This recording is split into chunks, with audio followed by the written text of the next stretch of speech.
Salut à tous, bienvenue sur Horror King. Pensez à vous abonner à la chaîne, à mettre un j'aime et dites-moi dans les commentaires d'où vous nous regardez et quelle heure il est chez vous. Merci pour le soutien. On y va. Histoire 1.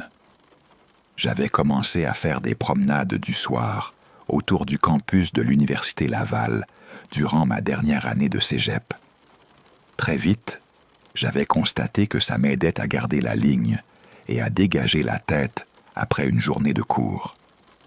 Après le diplôme, j'avais continué la habitude et je la faisais encore aujourd'hui. Beaucoup autour de moi étaient devenus diabétiques ou hypertendus, forcés de vivre au gré de pilules et de rendez-vous médicaux. Moi, je n'avais aucun de ces problèmes. Ma tension était toujours bien dans les normes, mon poids aussi, ma glycémie pareille. Et à présent, j'étais... le seul de ma famille à pouvoir le dire.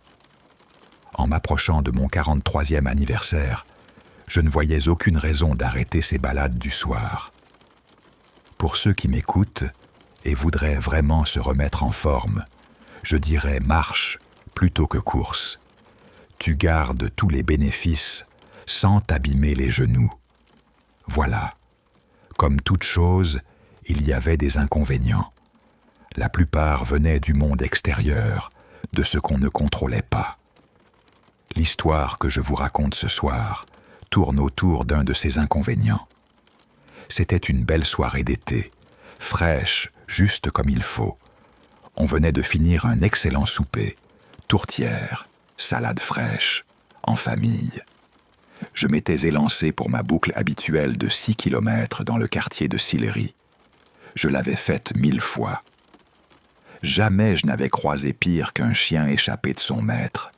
Dans ces cas-là, un coup de chaussure ou un grand geste avec ma canne me suffisait. Ces promenades étaient parmi les rares moments où j'étais vraiment seul. J'en profitais pour penser à mon avenir, pour écouter la musique des grillons, le frottement des feuilles. J'aimais marcher seul, même si je n'empêchais personne de m'accompagner. Ma famille avait fini par comprendre que je préférais la solitude. Ce soir-là, le soleil commençait à glisser. J'arrivais au point milieu où je faisais demi-tour. Ma rue se terminait net à 3 km de chez moi. Au bout, un gros érable autour duquel je faisais le tour. Il n'y avait aucune raison particulière à ce rituel. C'était juste devenu une habitude. Bref, je venais de tourner et je repartais vers la maison quand une voix d'homme a débordé derrière moi. « Bonsoir, voisin !» J'ai failli décrocher mon cœur. Je me suis retourné. Un type était en train de trottiner vers moi. Je me suis senti agacé et j'ai laissé échapper un juron. Il avait surgi de nulle part. À gauche, il y avait un bosquet d'arbres, mais quand je l'avais dépassé, je n'avais rien entendu, rien vu. Quelque chose clochait. Il commençait à faire sombre. De ce que je voyais, je ne le connaissais pas. Je n'avais aucune envie de me faire des amis, pas ce soir. Le surgissement me mettait de mauvaise humeur. Je ne suis pas d'un naturel grossier, mais il y avait quelque chose chez ce type qui m'a irrité au-delà de l'impertinence de sa venue. J'ai essayé de m'en débarrasser, simplement de le semer, mais il m'a rattrapé. Là, j'ai su que je ne le connaissais pas. « Il fait froid pour la saison, hein ?» a-t-il dit, tentative de conversation qui m'a grincé aux oreilles.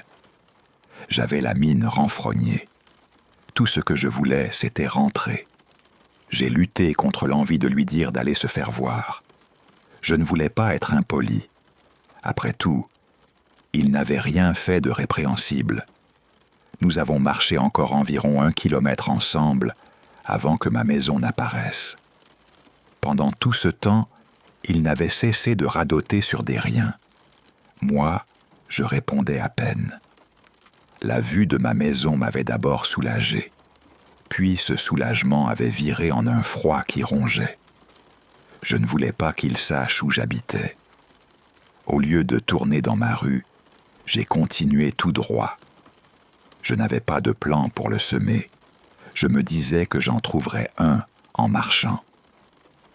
Nous avons marché un peu, une vingtaine de mètres, avant qu'il ne lâche une phrase qui m'a glacé le sang.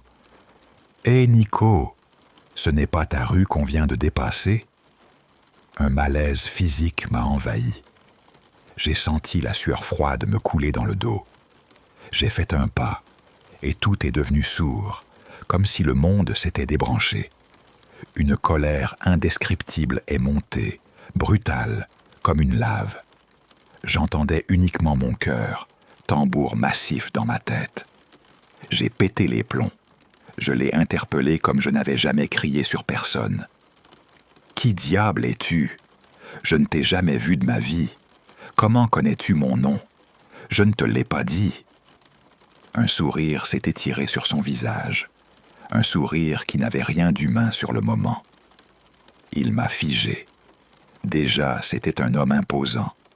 Ce sourire l'a rendu monstrueux.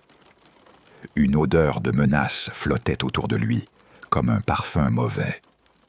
Plus je le regardais, plus mon ventre se nouait.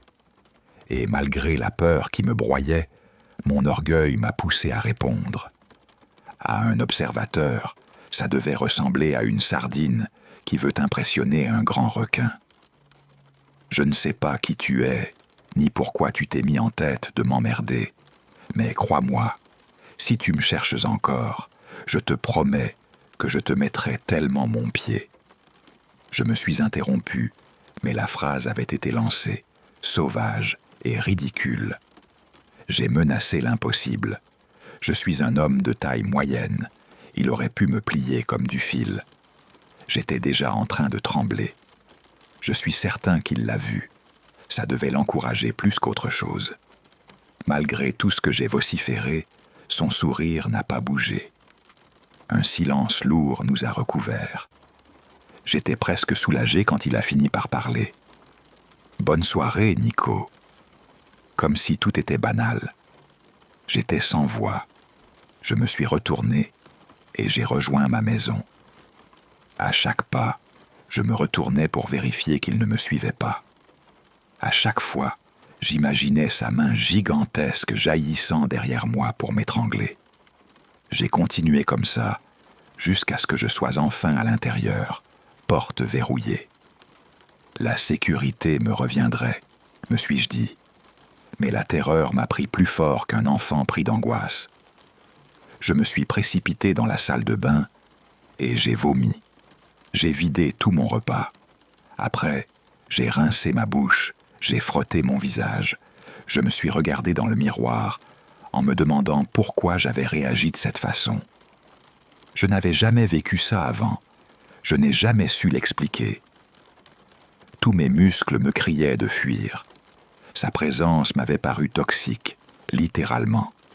Si, face à mon confrontation, il avait eu un comportement rationnel, peut-être que j'aurais remis en question ma propre réaction. Mais là, comment décrire ce que j'ai ressenti sans passer pour fou? Je sais que beaucoup d'entre vous penseront que j'exagère. Tant pis. Je n'avais qu'une envie, partir. J'ai songé à appeler la Sûreté du Québec. Mais quoi dire? Qu'un voisin m'avait parlé? La police ne viendrait pas pour une simple conversation. Et puis, qui aurait cru un homme comme moi qui jurait avoir été menacé? Non. J'ai gardé le silence. Je n'en ai même pas parlé à ma femme, Marie-Claude. Elle n'aurait pas compris. Je ne lui en ai pas voulu. Après cet épisode, j'ai commencé à porter un spray au poivre le soir. J'ai changé d'itinéraire. Les semaines sont passées. Heureusement, je ne l'ai jamais revu. Enfin, presque. 5 ou 6 mois plus tard, alors que ma femme et moi déchargions des provisions du coffre, une berline argentée à 4 portes a roulé lentement dans notre rue. Le conducteur nous a fait signe. Par réflexe, j'ai levé la main. Je l'ai baissée aussitôt en reconnaissant le conducteur. C'était le même étranger. Tout ce que j'avais enterré a refait surface. Ce sourire, cette manière calme de regarder. Je suis resté figé un moment. Je ne saurais dire combien de secondes. La voix de Marie-Claude m'a arraché à ce vide. Elle m'a demandé si j'allais bien et m'a dit que j'étais blanc comme un linge. J'ai prétexté la déshydratation. Elle a accepté. Nous avons repris nos courses comme si rien ne s'était passé. 5 ans ont passé. Je ne l'ai plus jamais revu depuis. J'ai eu tout ce temps pour tourner ça dans ma tête et tenter de trouver une explication. Il ne m'avait laissé aucun message, aucune menace explicite. Il n'avait apparemment pas cherché à me détrousser, à me blesser. Rien. Il m'avait simplement dérangé. Si je dois tirer une conclusion, ce serait qu'il m'avait choisi au hasard pour intimider. Peut-être cherchait-il la proie la plus facile. Peut-être n'y avait-il aucune raison rationnelle. Peut-être. Aujourd'hui, j'ai enfin raconté l'histoire. Je veux que ce soit la dernière fois que j'en parle. J'espère que la partager ici me permettra d'en tourner la page. Et j'espère surtout que cette histoire s'effacera pour de bon.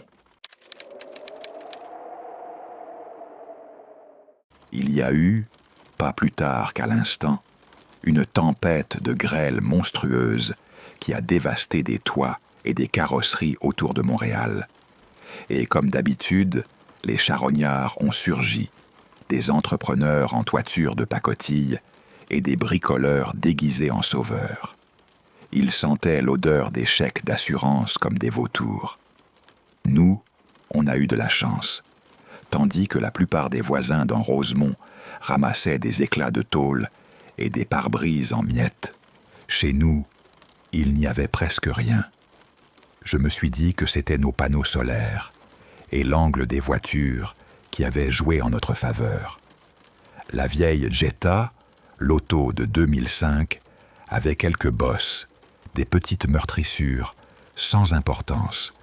Mon camion, lui, était indemne.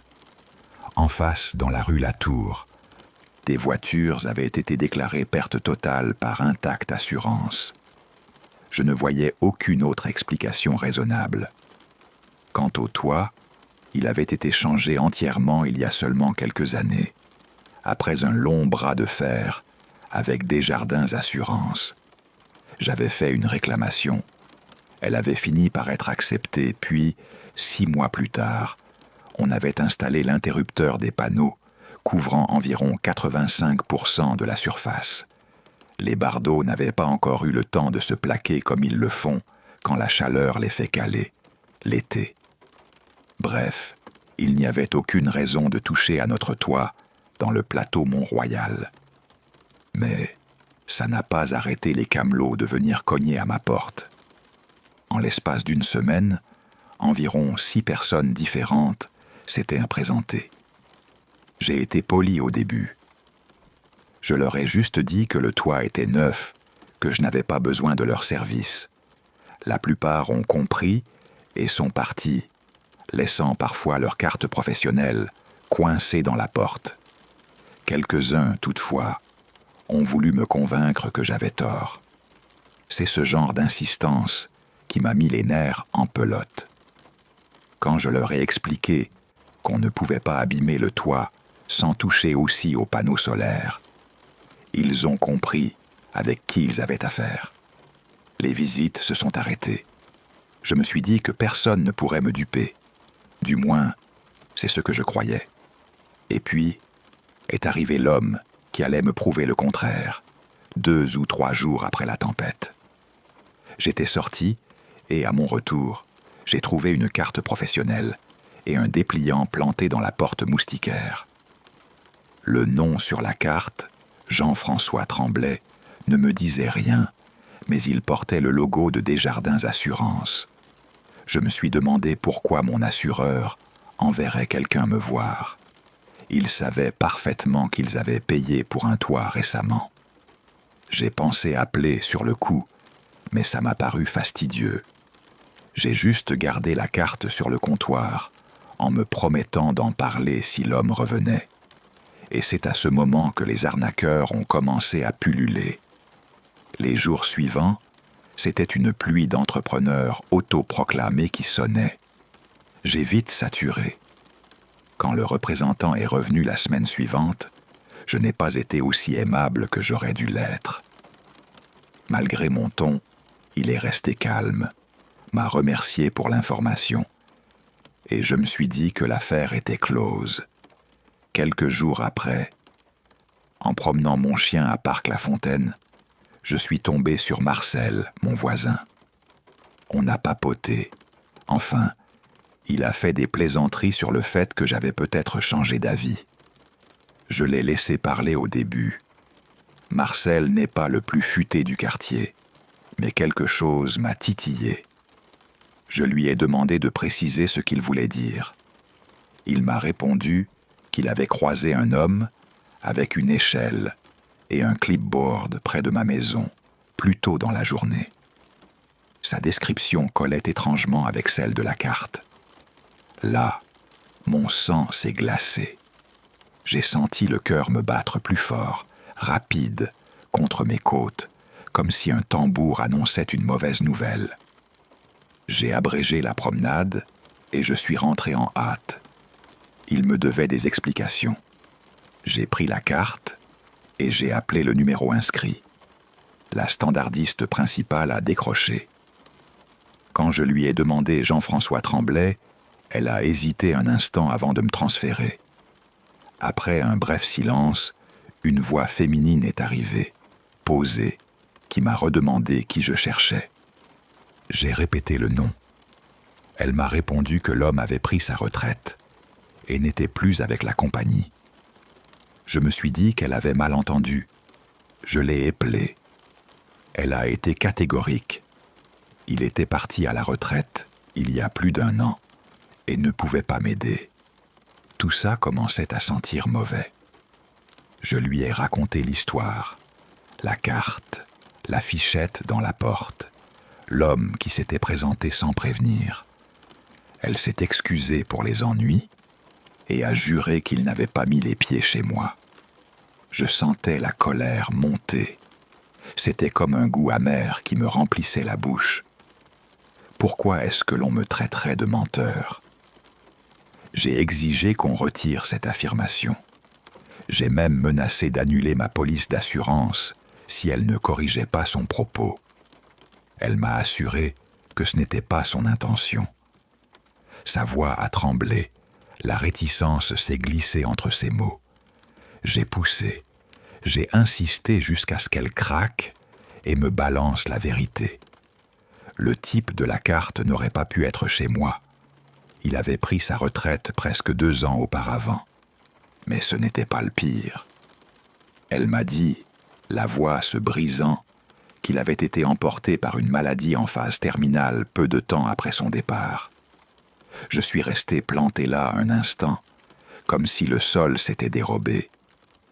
J'ai demandé des preuves, stupide que j'étais, et elle a élevé la voix. Ils avaient été proches, elle avait assisté à son enterrement. Je l'ai entendu renifler au téléphone, ses sanglots coulant entre les mots. J'ai réalisé que j'étais allé trop loin, que j'avais touché une blessure. Je me suis excusé. J'ai expliqué ma confusion, ma peur. Après un long silence, on a conclu qu'il y avait eu imposture. Un homme s'était fait passer pour un employé, pour paraître plus crédible.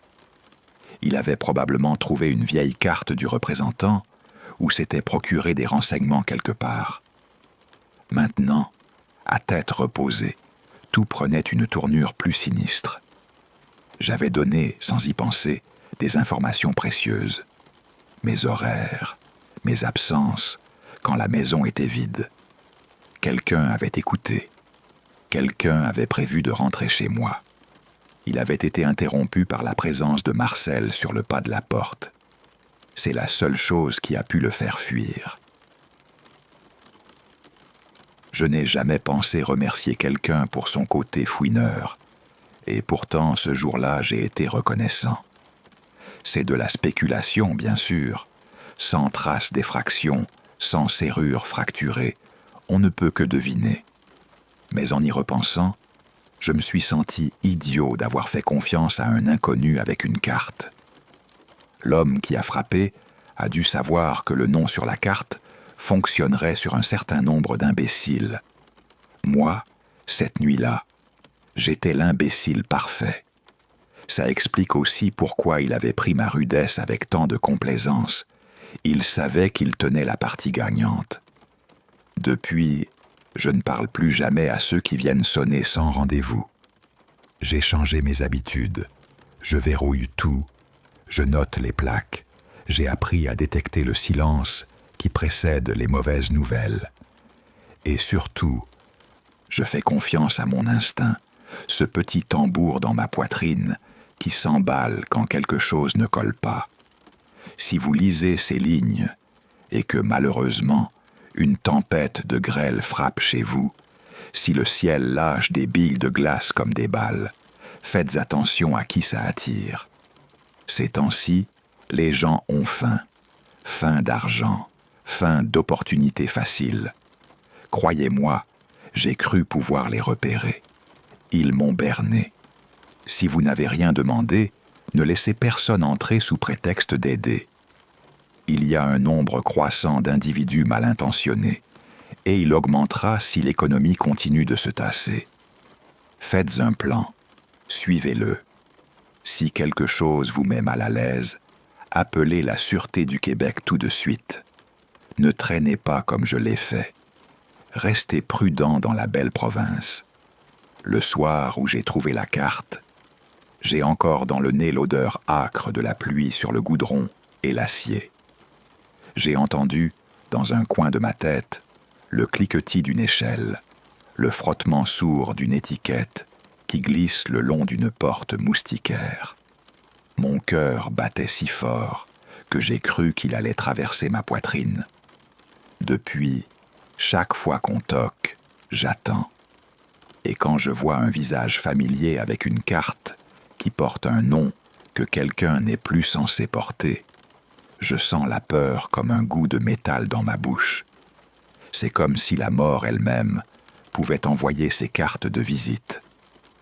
Ne faites pas la même erreur que moi. Ne laissez pas la facilité d'un sourire et d'une carte professionnelle vous convaincre. Les masques tombent vite. Parfois, ils sont portés par des vivants. Parfois, on trouve leur carte dans la poche d'un mort. Je te le dis tout bas, comme si on était seul au fond d'un bar mal éclairé. En 2016, mon premier mari et moi, on a signé la fin. On a divorcé et ça m'a laissé sur le trottoir. Avec seulement mon chèque pour m'en sortir, n'importe quel toit que j'aurais choisi aurait été une régression. Alors j'ai cherché. J'ai passé des heures collées aux annonces, le nez froid, les doigts engourdis, et entre deux visites, j'ai planté mes valises dans un motel minable à la périphérie de Montréal. L'air y avait une odeur de moisi et de café brûlé. Les néons grésillaient la nuit. Ces nuits-là, j'ai senti mon cœur cogner contre ma poitrine, comme si quelqu'un tambourinait de l'autre côté des parois, en contreplaqué. Ce choc culturel m'a poussé à dégoter un appartement vite fait. Dès que j'avais une minute, je reprenais ma quête. Et la chance m'a souri, ou quelque chose qui y ressemblait. Moins de 2 semaines se sont écoulées, et j'ai trouvé un petit studio près du centre-ville. Pas de dossier, pas de dépôt compliqué. J'ai payé le premier et le dernier mois de loyer en dollars canadiens, et je me suis installé. Je n'avais pas grand-chose à transporter, juste des vêtements et 2 ou 3 souvenirs. Le processus n'a pas traîné. L'endroit n'était pas idéal, mais j'ai pensé que ça irait. Le gérant m'a juré que le secteur était tranquille.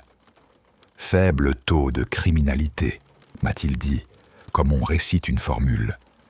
Même si c'était un mensonge, j'étais trop soulagé pour m'en préoccuper. Tu vois venir la suite, non ? Je n'étais pas installé depuis une semaine que ma voiture a été forcée. J'ai retrouvé le vitrage éclaté, des papiers éparpillés sur l'asphalte, l'odeur du froid et du caoutchouc brûlé. Pas longtemps après, la famille de l'immeuble d'en face, les Tremblay, s'est fait cambrioler pendant qu'ils étaient sortis. Le cambriolage est devenu banal dans le complexe. Les nuits se sont mises à craquer d'une manière différente. Pas de silence, mais des trous dans le silence, le cliquetis d'une vitre qui se casse, le froissement d'un sac plastique, le souffle court et rapide d'un intrus qui fuit. 2 mois ont glissé avant que cela m'arrive à moi. Ils ont ouvert la porte de mon appartement comme on ouvre une boîte à outils. Ils n'ont pas trouvé grand-chose à voler. Qui vole quoi quand on n'a pas grand-chose? Mais j'ai eu ce sentiment de violation qui mord jusqu'à l'os. Mes nuits ont été hachées de cauchemars. Des hommes masqués, des armes qui brillent sous des réverbères, des respirations lourdes dans l'obscurité et ces mains qui fouillent mes tiroirs. Je me suis réveillé en sursaut, la gorge sèche, le goût de fer dans la bouche, comme si on m'avait arraché quelque chose de vital. Le manque de sommeil m'a grignoté. J'ai failli avoir plusieurs accidents de voiture, sans exagérer. Un matin, après une erreur énorme au boulot, j'ai dû me rendre à l'évidence. Je ne pouvais plus rester là. J'ai supplié le responsable de l'unité. Il a accepté de me libérer du bail et j'ai recommencé à chercher un autre toit, encore plus vite qu'avant. Pendant cette période, les cambriolages ont continué. C'est devenu tellement courant que la Sûreté du Québec a fini par ne plus venir pour chaque appel. Les soirées où je restais, j'entendais le bruit du portillon, le cliquetis des chaînes de vélo et souvent rien d'autre. Rester là chaque nuit, c'était comme passer un test de courage et de raison. J'étais motivé plus que jamais à partir. Quand j'ai enfin signé pour un nouveau logement, j'ai failli me faire refuser à cause du prix. J'ai compris que la sécurité coûterait. Alors j'ai payé. Mon nouveau complexe ressemblait à l'endroit où j'avais grandi. Un portail avec un code, des voisins qui se parlaient, des visages connus. La première nuit, j'ai dormi d'un seul trait, comme si on m'avait rendu des heures de vie. J'ai dormi 13 heures. J'ai senti, pour la première fois depuis longtemps, mes muscles se détendre. Tout semblait aller bien. J'avais peur que quelque chose viendrait tout gâcher, mais rien n'est arrivé. Je me suis installé. Je n'étais pas là depuis 1 mois que j'ai rencontré ma première voisine. Elle s'appelait Marie-Claude. On s'est parlé près des boîtes aux lettres, comme on parle de la pluie ou du pain. Rapidement, elle m'a invité à un barbecue. Malgré les peurs résiduelles du précédent logement, j'ai accepté. Et heureusement, parce que c'est à ce barbecue que j'ai rencontré l'homme qui allait devenir mon mari, Jean-François. Il m'a dit après qu'il m'avait prise pour une snob parce que je ne lui avais pas parlé. Je riais quand il me l'a raconté. Je l'avais peut-être été, un peu hautaine. Mais quand je lui ai parlé de ce que j'avais vécu, il a compris. Bon, ce n'est pas une histoire d'amour que je veux te raconter ce soir.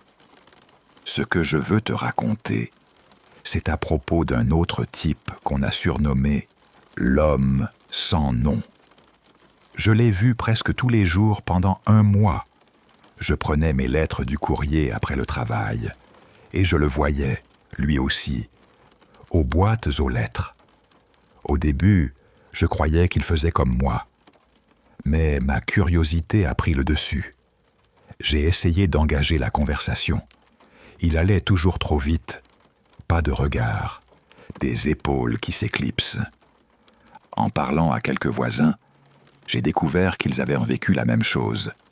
Personne, sauf le petit garçon d'une voisine, n'avait jamais échangé 10 mots avec lui.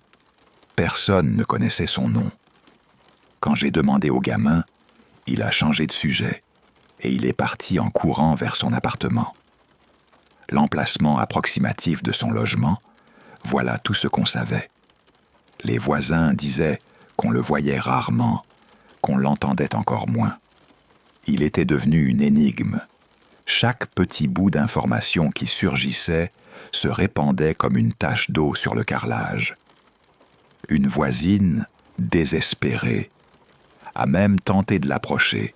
Elle l'a embrassé presque sur le palier, et il l'a repoussé sans un mot.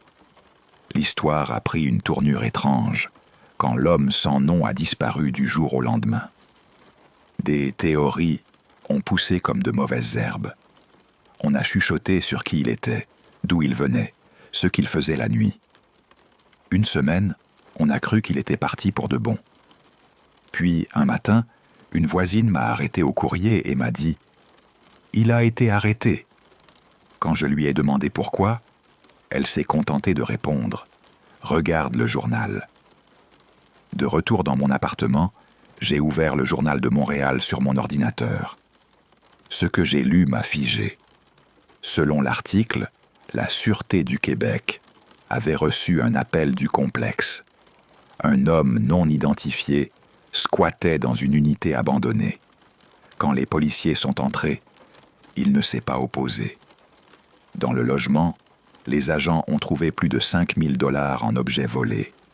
Téléphone, ordinateur portable, bijoux, appareils électroniques, entassés, empilés, comme si on avait fait un marché noir dans un placard.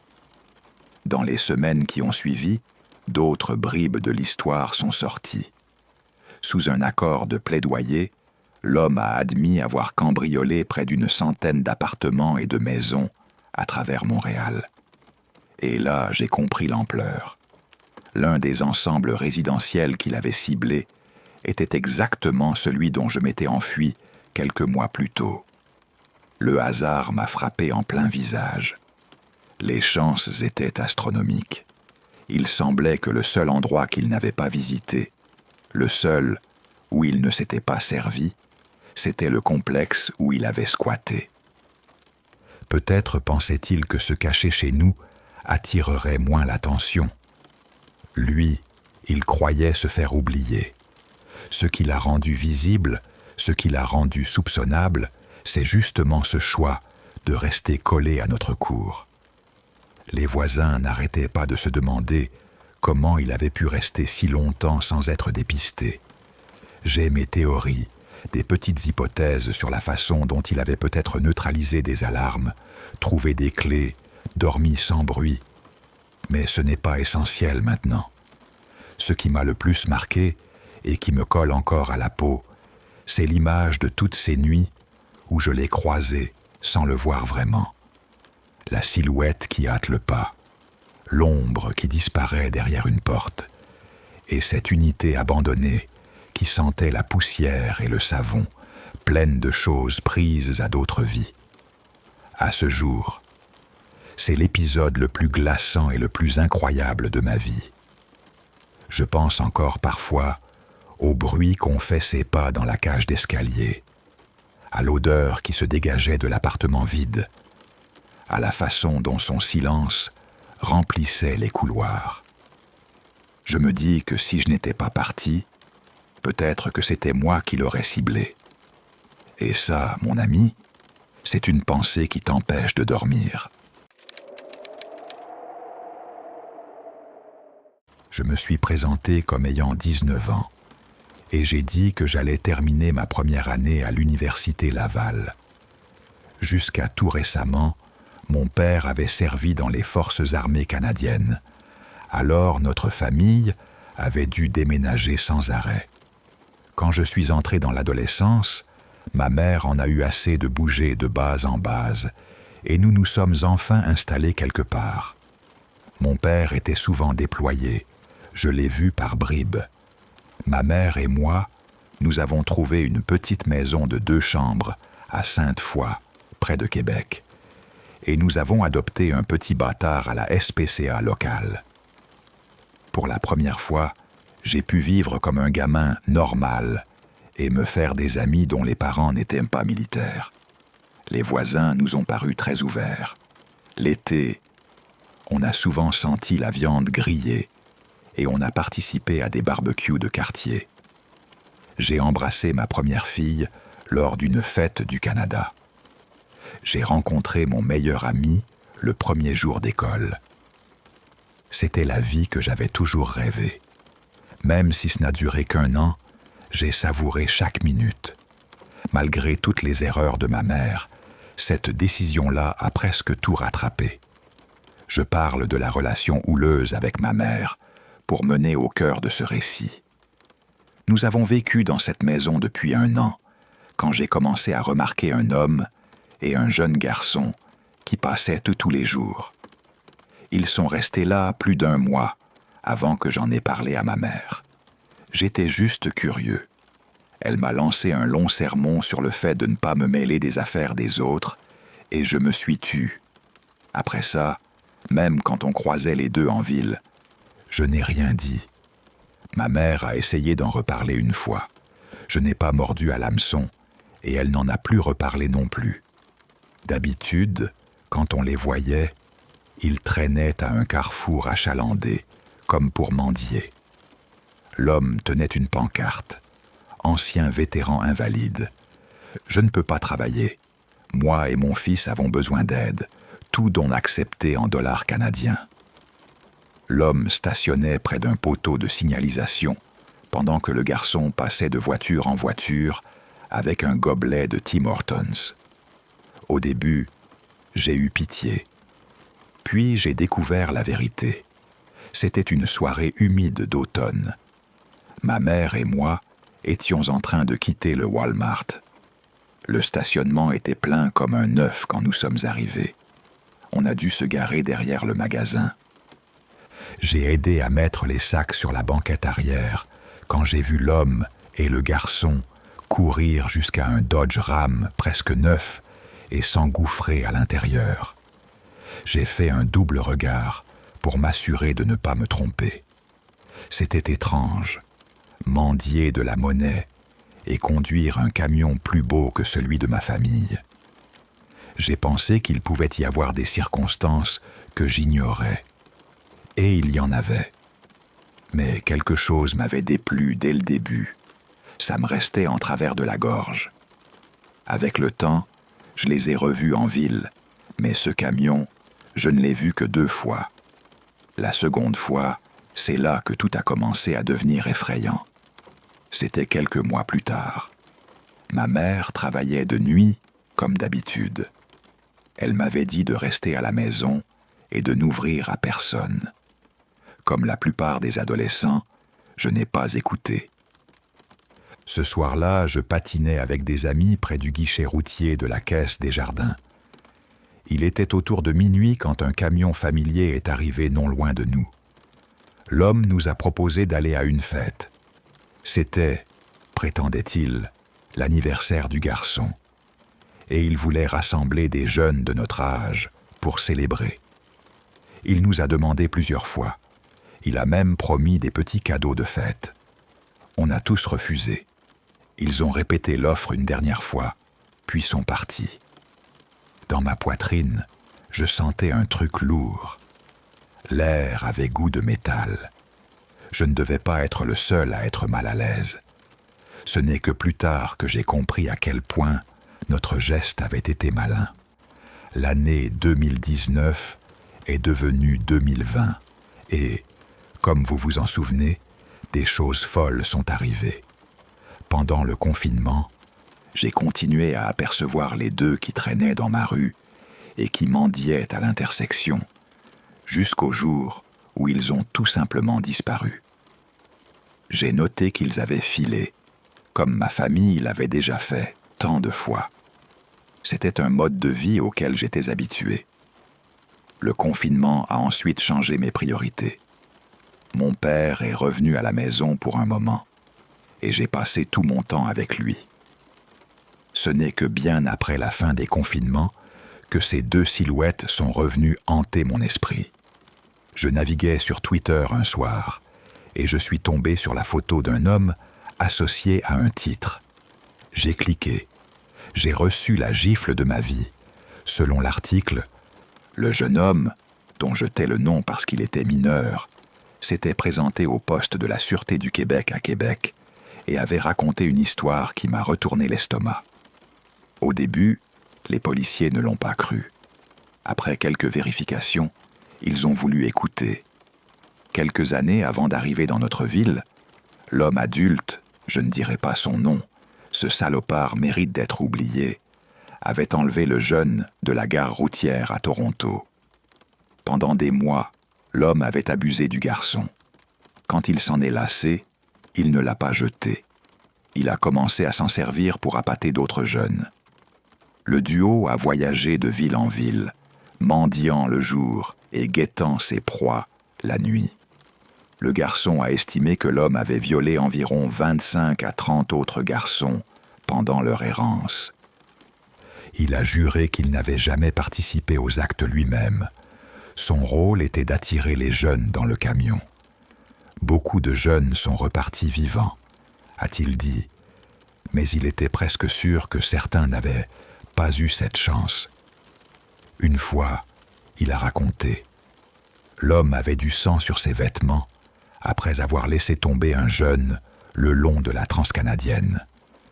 Quand le garçon lui a posé la question au sujet du sang, l'homme est devenu agressif. Alors il n'a pas insisté. Sans avoir tout vu de mes propres yeux, le garçon n'a pas pu donner de nom ni de lieu précis. Ce mode de vie noir s'est poursuivi jusqu'à la mi-2020, quand l'homme a attrapé la Covid et qu'il est mort, sans endroit où aller. Le garçon a alors décidé de tout raconter, espérant trouver sa famille. Au moment où l'article a été écrit, l'enquête n'en était qu'à ses débuts. Je ne sais pas ce qu'ils ont trouvé depuis. Si je découvre quelque chose cet été, je le posterai. L'article m'a mis dans un état de choc pendant des jours. J'avais été méfiant envers les deux dès le début, mais réaliser à quel point j'avais été proche de me faire agresser, ou pire, m'a presque fait perdre la tête. J'ai pensé un instant en parler à ma mère, puis j'ai renoncé. Vu son comportement depuis le départ, et le fait que je lui avais désobéi en sortant, ce n'aurait pas été intelligent. À ma connaissance, elle ne sait toujours rien. Ce ne serait pas étonnant qu'elle ait manqué quelque chose d'aussi énorme. Elle a toujours été très centrée sur elle-même. Le reste, je l'ignore. Il n'y avait pas d'informations sur ce qu'il était advenu du garçon. Il devait être majeur maintenant, et, pour tout ce que j'en sais, il pourrait être étudiant au même cégep ou à la même université que moi. Peut-être même assis à côté de vous en ce moment. Il y a aussi la possibilité qu'il ait repris les habitudes de son compagnon. On dit souvent que ceux qui abusent ont été abusés eux-mêmes. Ce soir, dans la ville, il pourrait y avoir un jeune qui arpente les rues, guettant sa prochaine victime. Si quelqu'un lit ça et a un fils adolescent, ce serait peut-être une bonne idée de lui raconter cette histoire. Je pourrais sauver son innocence et, plus important encore, peut-être sa vie. L'été 2011, je venais tout juste d'avoir 18 ans le printemps d'avant. Ma mère, mes sœurs et moi avions pris la route depuis Montréal pour aller voir des amis de la famille, passer juillet et août à traîner au soleil sur les plages incroyables des îles de la Madeleine. Le jour, on se noyait dans la lumière. On allait faire des excursions, nager avec des dauphins, plonger avec masque et tuba, même parapente. Le soleil cognait, la peau sentait le sel et l'huile solaire, un contraste brutal avec les hivers de glace qu'on fuyait au Québec. La nuit, j'étais livré à moi-même. Mes sœurs étaient le mineur. Elles ne pouvaient non pas sortir boire. Alors je me débrouillais. Je traînais sur le sable. Je faisais des marches tardives. J'essayais de rencontrer des gens de mon âge. Parfois, ça marchait. J'ai rencontré des personnes sympas, un frère et une sœur de Toronto, et une femme d'environ 30 ans qui s'était égarée depuis sa fête de travail et qui m'a pris pour quelqu'un de beaucoup plus vieux que je ne l'étais. J'avais cette sorte de confiance factice, tu vois. Je me donnais l'air sûr de moi, celui qui sait ce qu'il veut. J'étais doué pour parler aux filles. Brave, presque fanfaron. À l'intérieur, c'était tout l'inverse. Timide, le cœur qui bat trop vite, la gorge sèche. Je me forçais à parler aux inconnus. C'était dur, mais quelques vers m'ont offert ce qu'on appelle le courage liquide. Les mots coulaient plus naturellement. L'angoisse, elle, restait, tapie quelque part. Je faisais semblant de ne pas l'entendre. Une nuit, sur la plage, je suis tombé sur un petit groupe. Jessica, Ambre, Allison et son copain Charles, et un gars local, Émile. Ils fumaient de l'herbe, et la nuit sentait la fumée et l'embrun. Ils avaient autour de la vingtaine, et m'ont invité à me joindre à eux. On a passé quelques heures à se connaître, à raconter des conneries. J'avais une bouteille de rhum, eux, de l'herbe. Pour un groupe de gamins abrutis, c'était le mariage parfait. La lune se noyait dans les vagues, le sable craquait sous nos pas, les rires claquaient comme des bouteilles qu'on entrechoque. On a décidé de se retrouver le soir suivant pour faire la tournée des bars. Le soir venu, je les ai retrouvés à la station balnéaire. On est allé dans un bar que nous avait conseillé Émile. C'était un bar de sport, bruyant, odeur de bière renversée, musique qui vibre dans la cage thoracique, table avec des jeux, une table où on tentait de lancer des projectiles dans des gobelets, un billard, un flipper et des écrans avec des jeux de tir. Le tout collé à une boîte qui faisait une soirée électro le vendredi qu'on comptait rejoindre après quelques verres. On a commencé à boire au bar. J'ai croisé plein de gens intéressants, jusque et y compris une fille de ma ville. Elle allait dans une école à 2 rues de chez moi. C'était une de ces soirées où tout se met en place. On rencontrait des gens venus de partout, on se sentait vivant. On a même été humiliés au jeu des gobelets par un couple dans la 60aine. Ils nous ont éclatés. Après, on a rejoint un autre groupe de jeunes. Une fille, que je vais appeler Amélie, s'est littéralement collée à moi. Elle était tactile, tout le temps contre moi. J'ai senti ses doigts sur mon bras, sa respiration, un parfum bonbon piquant. C'était inconfortable, mais je n'ai pas voulu être impoli. Je n'étais pas intéressé, pas attiré. Mon béguin, lui, était plutôt pour Ambre, tu vois le genre. Alors j'étais un peu sec, mais poli. Notre groupe a grossi, on était 6, puis 12. À un moment donné, on a tous décidé d'aller à la boîte. On est monté au bar pour commander des verres, jouer les types stylés que je m'efforçais d'être.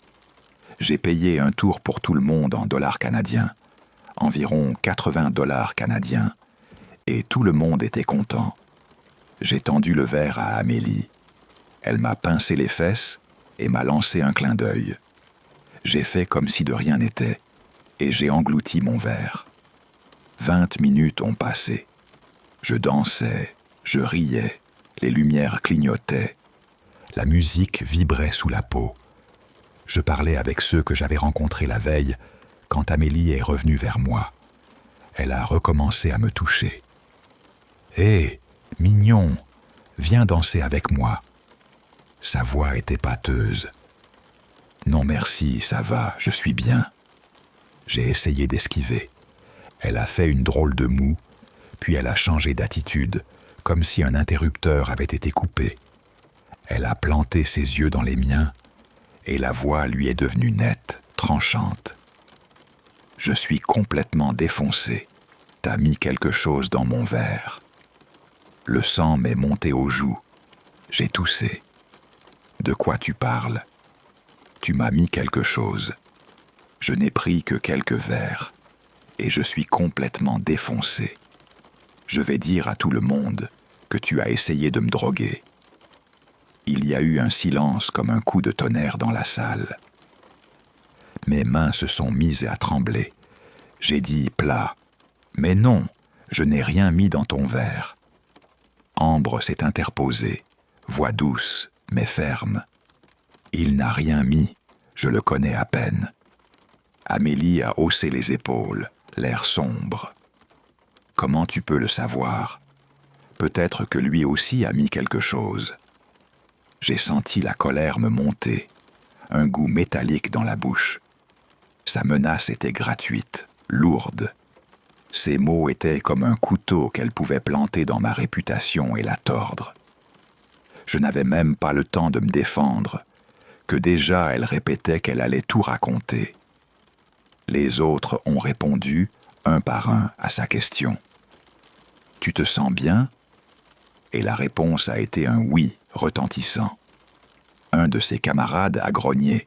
« Laisse-nous, va voir ailleurs. » Puis, aussi vite qu'elle s'était emportée, Amélie m'a souri, m'a fait un clin d'œil et elle s'est éloignée. C'était la chose la plus étrange que j'avais vue de ma vie. Ambre m'a regardé et a dit, comme pour me rassurer, « Reste avec nous, on te couvre. » Je suis resté sur les nerfs le reste de la nuit. Mon regard était en alerte permanente. Chaque mouvement dans la foule me donnait l'impression d'être observé. Parfois, je la surprenais à me fixer, les yeux durs, un pli amer au coin de la bouche. Mon cœur martelait, mes oreilles bourdonnaient. J'ai essayé de danser, mais la joie était creuse, comme un verre vide. L'odeur du parfum d'Amélie me revenait en vagues, sucrée et écœurante. Quand le bar a commencé à fermer, je suis sorti fumer une cigarette. L'air salé et froid m'a frappé au visage. Je suis resté appuyé contre le mur, la cigarette entre les doigts. La fumée me piquait la gorge. Les autres ont traîné. On attendait que tout le monde se rassemble pour repartir. Amélie est venue vers moi encore une fois. « Hé, je suis désolé de t'avoir accusé. Tu veux aller à la plage avec moi? On pourrait être seul.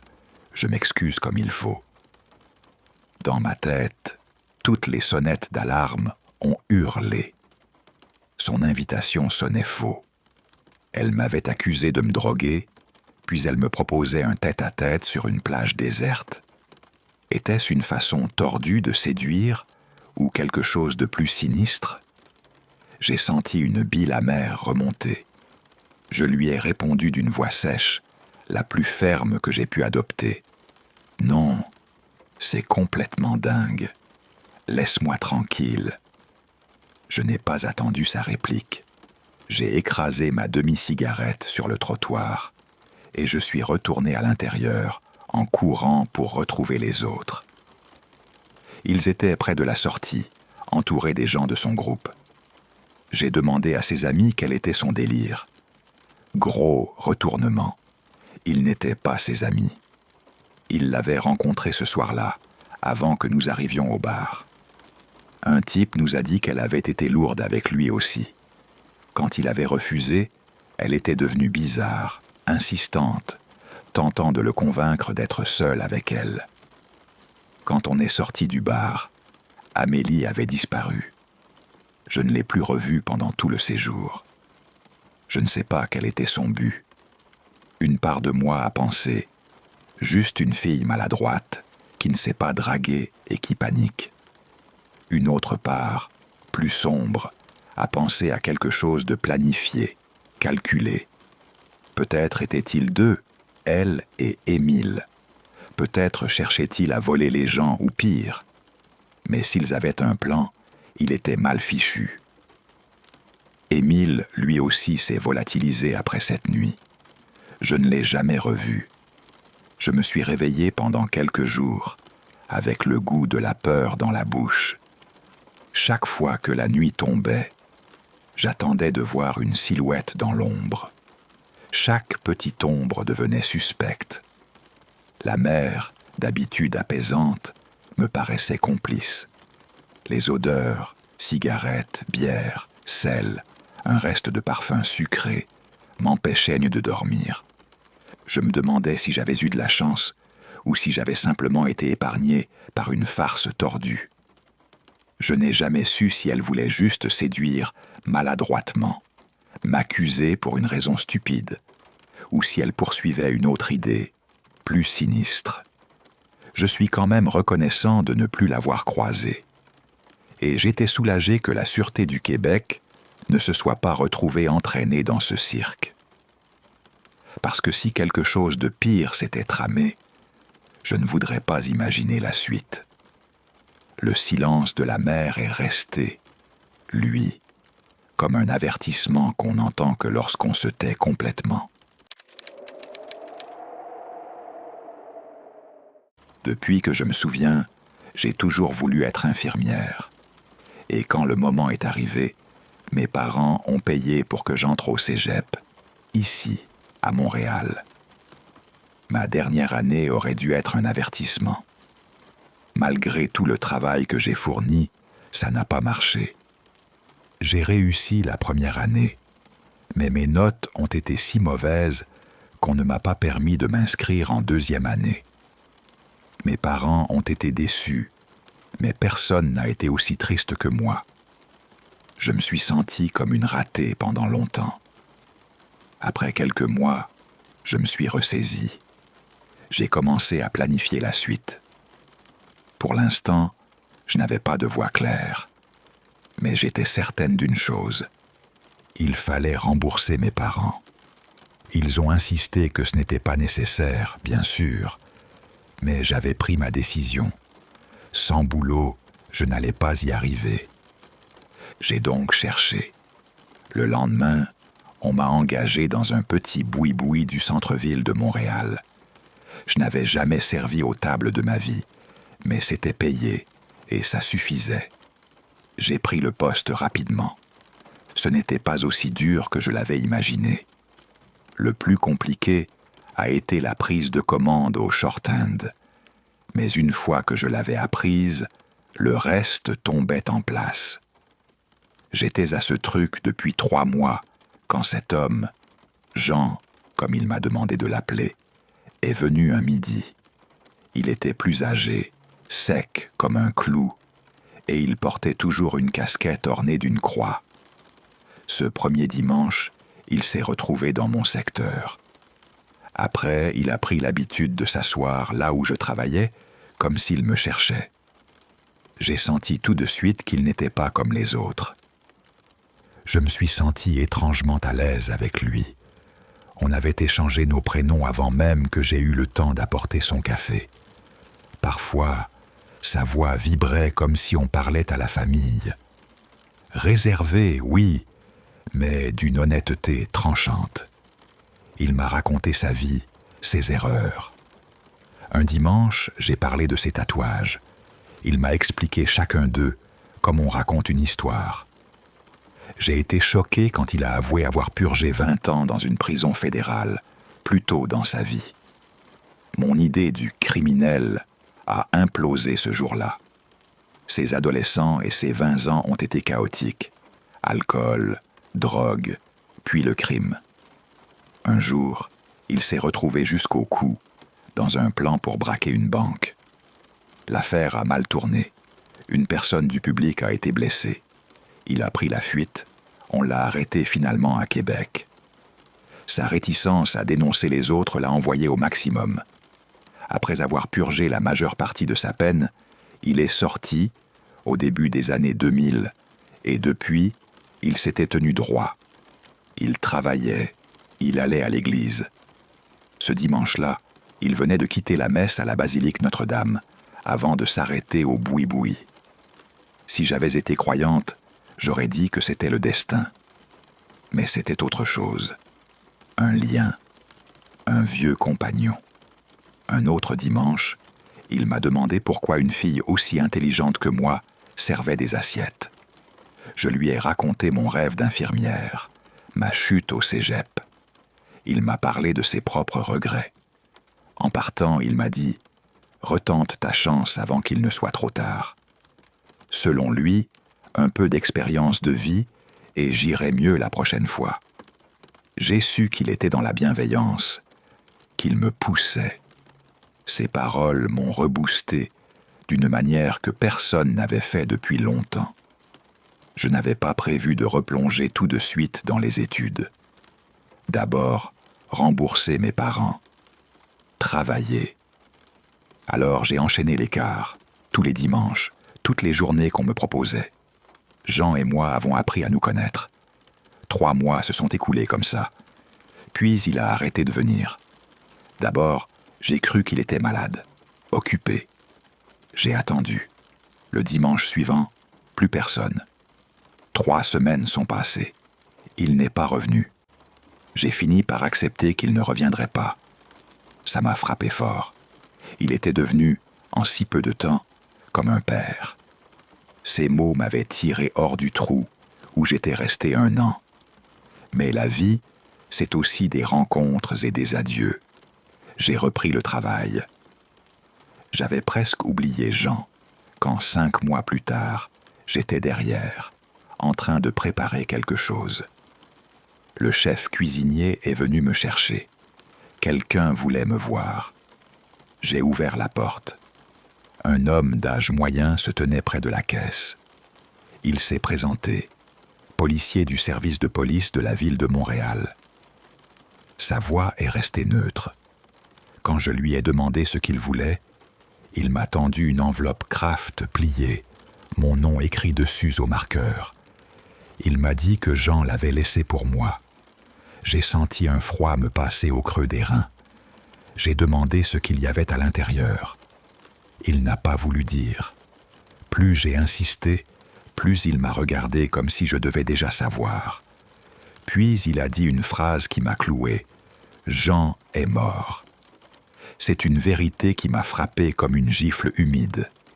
J'ai senti ma gorge se serrer, les lumières de la cuisine devenir trop vives. J'ai remercié le policier sans plus, la bouche pâteuse. Il est parti. L'enveloppe était lourde dans ma main. Le papier froissé sentait la poussière et la cire. J'ai attendu d'être seul pour l'ouvrir. Le bruit du papier qui se dépliait m'a fait lever le cœur. Dedans, il y avait une liasse de billets, entourée d'une bandelette de la banque. L'odeur du papier-monnaie m'a piqué les narines. J'ai compté. J'ai recompté. 10 000 $ canadiens. Mes mains ont tremblé. J'ai lu la lettre. Elle disait, mot pour mot, comme si sa voix était encore là. « Si tu lis ceci, je suis mort. » Je voulais te le remettre de mes propres mains. Mais ma vieille vie m'a rattrapé.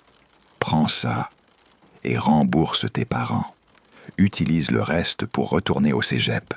Tu es trop intelligente pour servir dans un boui-boui. La vie est trop courte pour les regrets. Bonne chance, n'abandonne pas tes rêves. Tu peux le faire. Signé Jean-François Leclerc. J'ai senti un mélange d'émotions que je n'avais jamais connu. D'abord la gratitude, si chaude qu'elle m'a presque brûlé. Quelqu'un avait cru en moi plus que moi-même. Sa confiance me donnait des ailes. J'ai laissé l'argent sur la table et pour un instant, j'ai fermé les yeux. Puis quelque chose de nauséeux m'a traversé. Où avait-il obtenu cette somme? Jean, l'ex-condamné qui roulait dans une camionnette vieille de 20 ans et qui gagnait sa vie à repeindre des maisons. Ce billet m'a paru soudain trop propre pour appartenir à un ange. J'ai relu la phrase « Ma vieille vie m'a rattrapé ». Et là, mon cœur a commencé à marteler ma poitrine. Est-ce que c'était le butin d'un vol? Une part d'un crime? Est-ce que quelqu'un cherchait ces billets? Est-ce que la Sûreté du Québec avait monté un piège? Et si on pensait que j'avais eu un rôle, même minime? Je ne connaissais rien à ces affaires.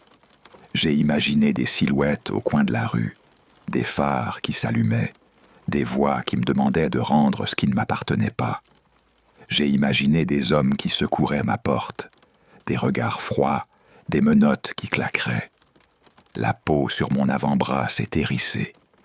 J'ai eu la nausée. Ça fait 2 semaines que j'ai l'enveloppe. Je ne l'ai pas dépensée. Je l'ai gardée dans un tiroir que je ferme à clé. Le bruit de la clé devenant la seule chose qui m'apaise la nuit.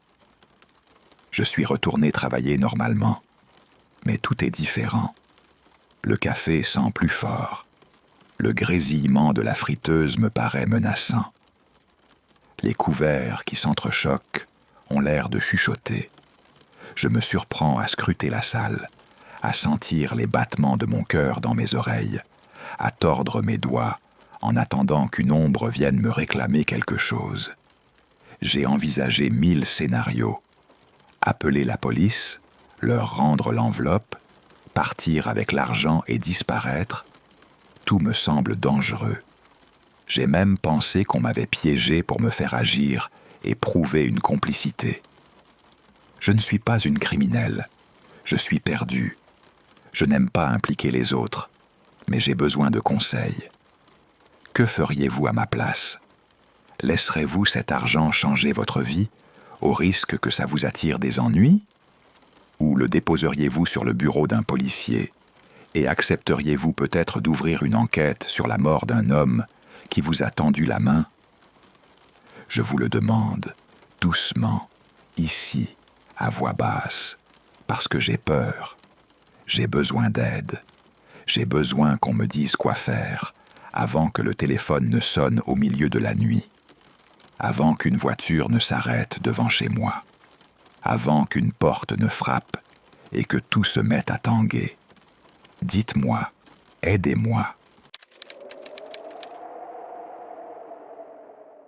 J'ai vécu quelque chose quand j'étais enfant que je dois vous raconter. J'étais là quand c'est arrivé, mais c'est ma sœur qui en a été la plus brisée. On ne l'avait pas vue venir, pas vraiment. Notre ville natale était petite, pas plus que 20 000 habitants aujourd'hui, et sans doute moins à l'époque. On a grandi dans une maison très religieuse, à la campagne, au Québec. La Bible se lisait chaque soir. On allait à la messe 2 fois par semaine, à la petite église du coin. Même si je ne fais plus partie de l'église aujourd'hui, j'ai aimé ces jours-là. Tout le monde paraissait gentil, comme une grande famille. Avec le recul, notre vie familiale a semblé normale, typique d'un petit bourg québécois. Martine, ma sœur, et moi n'avons jamais manqué de rien. Aucun de nous n'a jamais dit qu'il se sentait délaissé. Nos parents nous ont aimés fort. Je dirais même que, pour des parents, ils ont été presque parfaits. On est resté proche d'eux, et moi, quand j'ai eu mes propres enfants, je suis allé leur demander de l'aide sans hésiter. J'ai toujours considéré que j'avais eu de la chance. Je voulais être au moins la moitié, aussi bons qu'ils avaient été pour nous. Pourtant, aussi parfaits soient-ils, ils ne pouvaient pas nous surveiller 24 heures sur 24. Ils ont travaillé, et nous, on est allés à l'école. Depuis la première année, Martine et moi avons été inscrits dans la même école catholique privée du coin, près de Québec. Comme dans toutes les écoles, on avait une récréation. Chez nous, c'était après le dîner. C'est pendant l'une de ces récréations qu'un inconnu est apparu. J'avais 12 ans cette année-là. Martine en avait 9. L'école était petite, alors toutes les classes sortaient en même temps. Comme grande sœur, j'avais toujours été surprotectrice. Même quand elle jouait avec les autres, je jetais des coups d'œil pour m'assurer qu'elle allait bien. Ce jour-là, je parlais à une fille de mon âge, quand elle m'a fait signe du regard. J'ai tourné la tête et j'ai vu Martine qui parlait avec un homme près de la clôture. Je ne le connaissais pas. Un nœud s'est formé dans mon ventre. C'était les années 90. On nous avait rabâché sans cesse le discours sur la dangerosité des étrangers. Malgré tout, Martine avait toujours été gentille avec les gens qui l'approchaient. Son innocence dans un monde parfait aurait été charmante. Ici, Elle était dangereusement naïve. J'ai couru vers mademoiselle Lavoie, notre enseignante. Je lui ai dit ce que j'avais vu. Elle a sauté la barrière et a foncé. Je l'ai suivie de près. À notre approche, l'homme a semblé s'enfuir. Martine, quand on l'a rejointe, pleurait. Elle ne comprenait pas pourquoi on l'avait éloignée de son nouvel ami. J'ai essayé de lui expliquer, mais elle ne saisissait pas. Elle était juste trop gentille. Après ça, je suis resté collé à Martine comme une étiquette. On a mangé ensemble. À la récréation, je suis resté planté près d'elle. Elle n'aimait pas ça du tout, mais je m'en fichais. Sa sécurité est devenue toute ma peur. Je suis devenu obsédé. J'ai fait des cauchemars où on l'enlevait la nuit. J'ai senti mon cœur battre si fort qu'il me semblait qu'il allait percer ma poitrine. C'était trop pour une enfant, mais la peur de la perdre m'a rendu folle. Mes parents ont été inquiets et ont tenté de nous expliquer les dangers sans trop effrayer Martine. Aujourd'hui que j'ai des enfants, je comprends le fil délicat entre apprendre quelque chose d'utile et détruire l'innocence. À 12 ans, j'avais compris que les étrangers pouvaient être dangereux, sans savoir exactement quelles choses immondes ils pouvaient imaginer. Simplement imaginer que l'on ne reverrait jamais notre famille suffisait à me tenir éveillé la nuit. À partir de cet événement, on n'a plus marché comme avant. Avant, on allait à l'école à pied. Après, on a pris l'autobus. La journée d'école a semblé s'allonger, et je l'ai vite détestée. L'école a pris la menace au sérieux. Ils ont engagé un deuxième agent de sécurité pour surveiller la cour pendant les récréations. On a mis en place toutes les mesures nécessaires. Pendant des mois, on a cru que c'était suffisant. Il semblait que l'homme était parti, qu'il avait tourné la page. Le niveau d'alerte est lentement redescendu. Tout le monde a repris sa routine. Le second agent a été renvoyé. On a cru pouvoir retourner à notre vie d'avant. On s'est relâché. Erreur. L'homme avait pris Martine en grippe. Il n'avait besoin que d'une chose, du temps et de la patience. Il a attendu. Et un jour, comme un piège qu'on aurait laissé se refermer, il a frappé. Ça a pris 9 mois avant que cela n'arrive vraiment. Presque un an après l'incident à l'école, la vigilance avait fondu. J'avais commencé à laisser Martine hors de ma vue de temps à autre. Les enseignants n'étaient pas mieux. Le seul agent encore là passait son temps à fumer dans sa voiture. Personne n'était prêt. C'était un samedi après-midi, le premier vrai week-end chaud de l'année. Le soleil avait fait lever une odeur de goudron chaud et d'herbe fraîche. Martine et moi étions au parc avec notre mère et quelques amis de la famille. Je poussais Martine sur une balançoire quelques instants plus tôt. Le bois grinçait, l'air sentait la sueur et la crème solaire. Je me suis penché pour boire à la fontaine.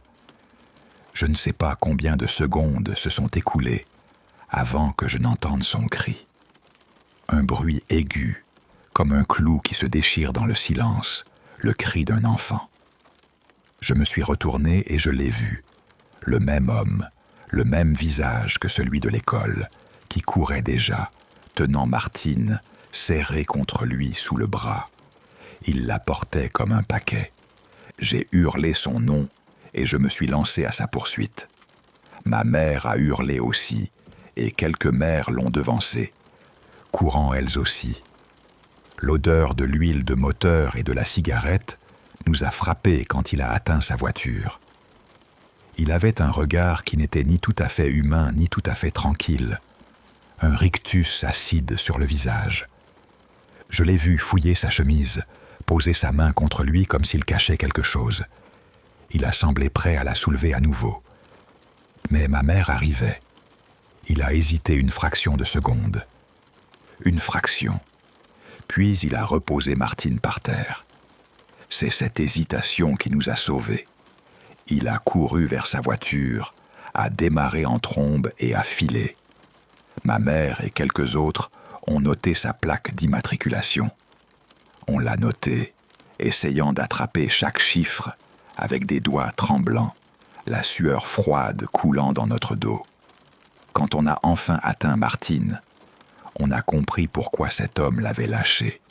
Elle était toute tremblante, les genoux couverts d'herbe, absolument terrorisée. Elle avait mouillé sa robe.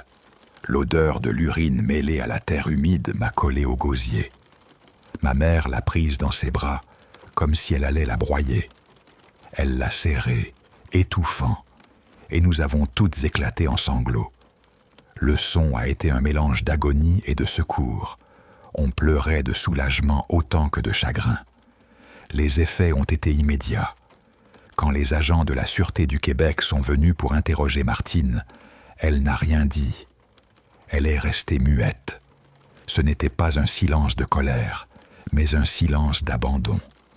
Les yeux perdus, un regard vide fixé devant elle, comme si quelque chose à l'intérieur d'elle s'était figé. Les semaines ont roulé, puis les mois. On a amené Martine chez une série de conseillers, chez des psychiatres. Ils ont tenté, dépouillant chaque fiche, posant des questions avec des voix douces, une tasse de café tiède qui sentait la chicorée sur la table. Elle est restée presque comme morte. Il a fallu des mois avant qu'elle ne parle à nouveau. Quand elle a rouvert la bouche, les mots étaient rares et tout avait changé. La confiance aveugle qu'elle avait eue a été brisée. Depuis, elle a passé beaucoup de temps seule dans sa chambre, parce que là, au moins, elle se sentait protégée. Elle a rarement fréquenté des garçons, et quand elle l'a fait, c'étaient des garçons qu'elle connaissait depuis longtemps. Contre toute attente, elle a fini par trouver quelqu'un, mais chaque relation a été mise à l'épreuve par les fantômes de son passé. On voyait la serrure sur sa poitrine, rouillée et changer de forme à chaque souvenir. Il nous est finalement parvenu que l'homme avait été arrêté. Notre père a voulu suivre l'affaire de près. Il s'est occupé de tout ce qu'il a pu de son côté. Ce que je sais, c'est qu'il est allé en prison. Je ne sais pas combien de temps, ni dans quelle prison. Je ne sais pas non plus où il est aujourd'hui. Mais je sais une chose. Si, par une folie, il osait remettre les pieds ici, au Québec, il ne finirait pas bien. Ma colère est lente, mais elle est là, froide, comme un couteau qui se tourne. Parfois, la nuit, j'entends encore ce cri, comme si le parc se souvenait.